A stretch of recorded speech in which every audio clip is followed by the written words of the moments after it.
मैं अवाम की कुर्सी पे बैठकर उसको इज्जत दूंगा, लेकिन वो जंग के लिए हमें कुछ न कुछ दे। बनाया जाए, ये बड़ा सुनहरी मौका है। पूरे जंग में सिर्फ एक ही खानदान की हुकूमत है, और अब अगर वो चाहे तो वो बिल्कुल बजोरे बाजू जंग को डिवीजन बनवा सकते हैं। ऐसा मौका, मेरी आज की गुफ्तगू रिकॉर्ड कर ली जाए, ऐसा मौका इनको बाद में नहीं मिलने वाला। ये दिए की आखिरी लंब है जो निकली है, तो इसी में फायदा दे दो ताकि जंग की तारीख में सलाम दे, ताकि जंग की तारीख में तुम लिखे जाओ। नहीं तो कोई बात नहीं, वक्त है, ये किसी को भी मुआफ नहीं करता। और मैं भाई शाहरुख हाजिर साहब कह रहे थे कि मुझे कहा कि अवामी नुमाइंदे को रास्ते में रहना चाहिए। आप मुझे मैसेंजर पे मैसेज करते थे, मैं आपके हर मैसेज का जवाब देता था। 2 साल के बाद 2 साल हो गए आपका मेरे से राब्ता नहीं हुआ, तो फिर उसका जवाब जाहिर है जी, मतलब है मोहब्बत है तो हुआ करती है। लेकिन आप मुझे मैसेंजर पे अगर मैसेज देते थे, आपके हर मैसेज का जवाब है, मेरे पास स्क्रीन शॉट्स भी मौजूद है। मैं उन नौजवानों की कदर करता हूँ जो हक के लिए उठते हैं, अपने हकूक के लिए उठते हैं और जो बोलते हैं। हर उस जुबान को सलाम है जो जुल्म जबर सितम के खिलाफ जो है बगावत करेगी।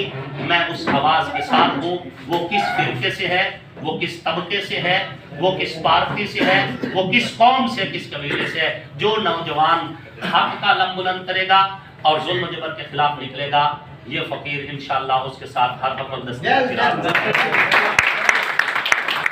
बहुत लंबी हो गई। मैं अपने इस ज्यादा तवील गुफ्तगू की आपसे माजरत चाहता हूँ। इंशाअल्लाह दुख भी सांझे और आपके और हमारे सुख भी सांझे। सारे मजलूम लोगों का गम एक है, सारी महकूम कौमों का गम एक है, बदनसीबी का चेहरे पे रंग एक है, मुख्तलिफ है महाज और जंग एक है। तू भी मेरी तरह गम के शरारों से शोले उठा, अपने बोसी दामांचल के परचम बना। चल चल तू भी मेरे साथ चल और जंग में एक मोर्चा संभाल। अगर हम जिंदा इस जंग से बच गए, अपने गम का इजाला भी हो जाएगा। अगर हमको जामे शहादत मिला, जावेदा जिंदगी फिर भी मिल जाएगी।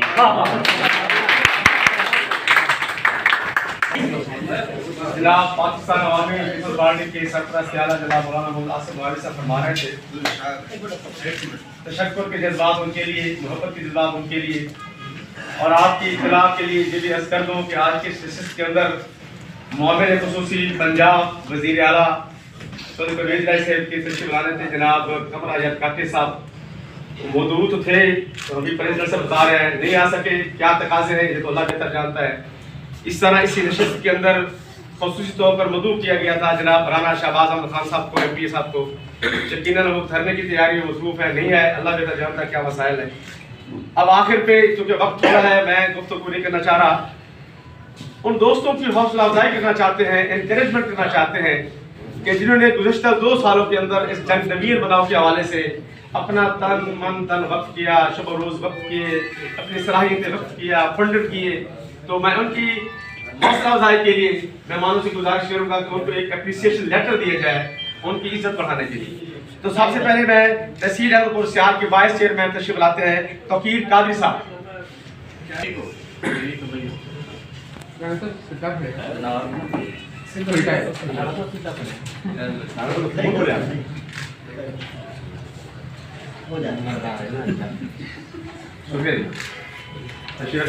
जनरल सेक्रेटरी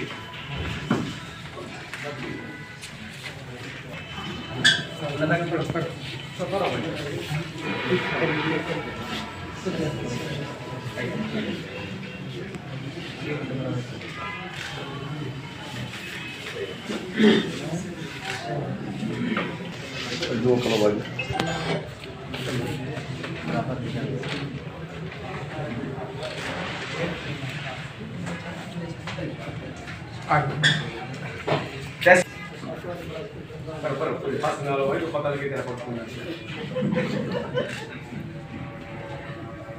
तहसील नायब सदर अमर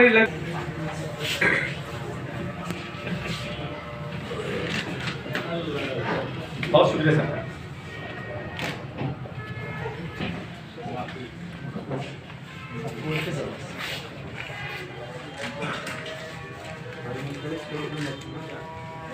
मैं प्रो के राय अंसर सिद्दीकी साहब जनाब मौलाना मोहम्मद आसिफ मावी साहब से ये एप्रिसिएशन लेटर शुरू करते हुए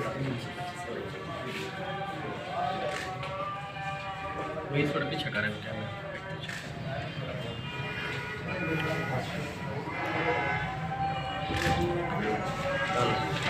अब आप क्यों सर हो सर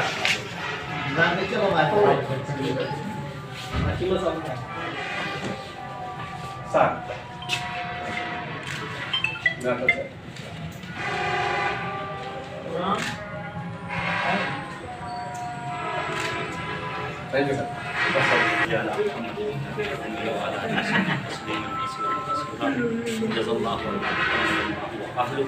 मेरे मालिक हम सब की सलाहियतें हमारी ज़ुबान हमारा हाथ इस शहर इस मुल्क और इस उम्मत के नफ़े के लिए इस्तेमाल फरमा इलाहुल आलमीन हमारी दुनिया भी अच्छी बना और हम सब की आखिरत भी अच्छी बना। है अल्लाह इस शहर को तरक्की दे, इस मुल्क को तरक्की नसीब करे। आमीन सल्लल्लाहु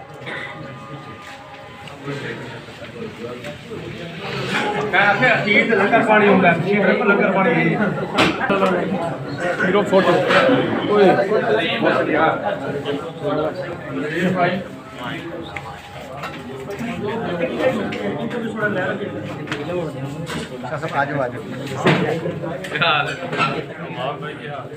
हमारे भाई आज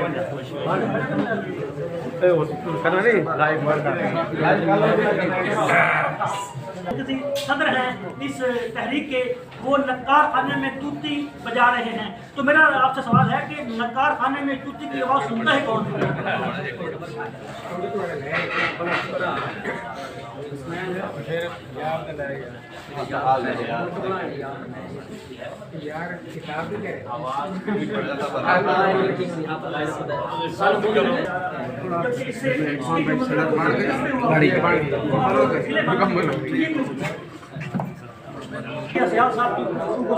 तो उन्होंने यही फरमाया है कि जब जंग के अवाम जो है वो बेदार हो जाएंगे और अपने हुकूक के लिए कुछ खड़े होंगे तो वो दूर नहीं है कि जब पाल है। इसके साथ ही हुसैन को इजाज़त दीजिए। अल्लाह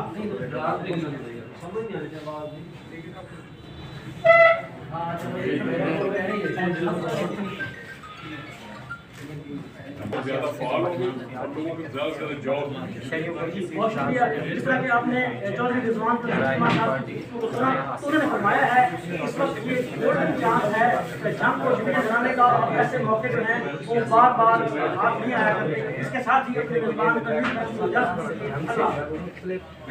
सियासी पार्टियों के नुमाइंदे यहाँ पर जीत के अपनी जीत को हुकूमत के हवाले करते हैं, लेकिन हमको डमीन बनाने के लिए कोई क्या वजह इसके लिए, और अगर आपको मौका मिलता है तो जंग को डमीन बनाने के आप क्या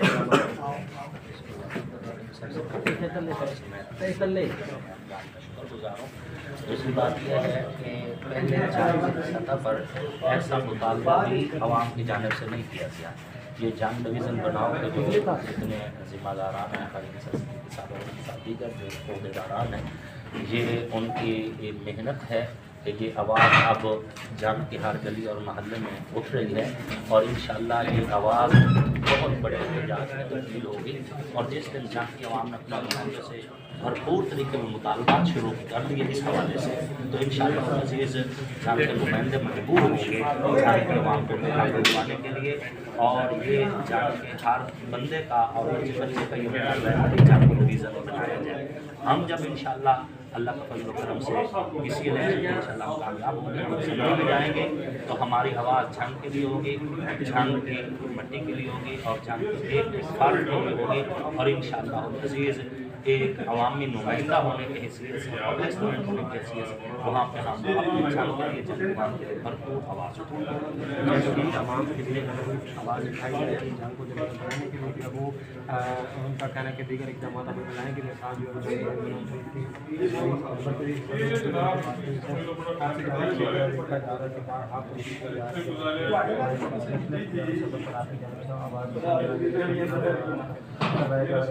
तो आपको क्या लगता है कि